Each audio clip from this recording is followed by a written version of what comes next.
سورہ قرآن کو جو جمع کیا ہے نا اہل بیت علیہ السلام کے مخالفین نے جمع کیا.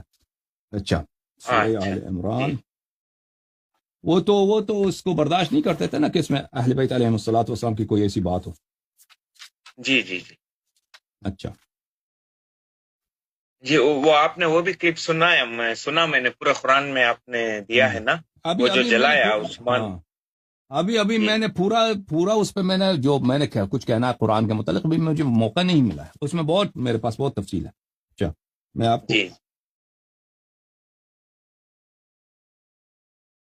جی مجھے حضور صلی اللہ تعالی علیہ وسلم یا ائمہ بول دیے تو مجھے دل کو ان اللہ اصطفیٰ، اللہ تعالیٰ نے سلیکٹ کیا، اللہ تعالیٰ نے برتری بخشی ہے، اللہ تعالیٰ نے چنا ہے، اپنے لیے خاص بنایا ہے آدم کو، نوح کو، آل ابراہیم کو، آل عمران کو، تمام جہان والوں پر.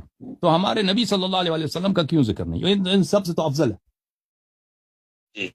ہاں ان سب سے تو افضل ہے، آدم سے افضل، نوح سے افضل، ابراہیم سے افضل، اور ان کا اہل بیت بھی ان سے افضل ہے. ان کا کیوں ذکر نہیں ہے؟